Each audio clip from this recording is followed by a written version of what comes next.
So what kind of doctor are we talking about? Sort of like science. An advanced Овие тинејџери се дел од студијата за спијачките навики на тинејџерите. Портокалови очила блокираат одредени светлосни зраци кои влијаат на времето кога тие одат на спиење. Студијата беше изведена од Маријана Фигејро од Центарот за истражување на светлината во Политехничкиот институт во државата Њу Јорк Ренсалер. Факт е дека тинејџерите тешко се будат наутро, вели таа. А бидејќи тоа се одразува на нивните оценки на училиште, некои родители даваат на децата таблети за спиење навечер. Фигејро сакала да види дали има поприроден начин за тоа.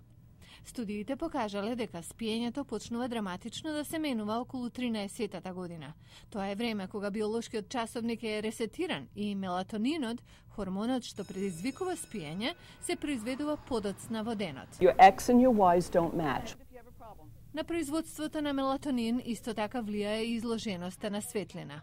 Фигејро нашла дека тинејџерите изложени на повеќе утринска светлина, особено во сини бранови должини, можеле да го прииначат нивниот телесен часовник и да одат порано на спиење. И обратно, тинејџерите на кои им еускратена утринската светлина, имале тенденција да одат во кревет подоцна. Но студијата покажала и нешто друго, дека на спиењето има влијание и изложеноста на вечерна светлина. Стручњаците велат дека на тинејџерите им требаат околу 9 часови ноќно спиење, но повеќето оперираат на 7 или помалку.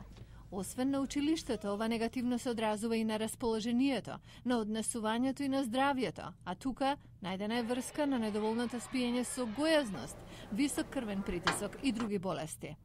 Како училиштата можат тука да помогнат? Фигејро вели преку промоција на спиењето, изложување на поголема светлина во училниците и одмори меѓу часови наутро, надвор.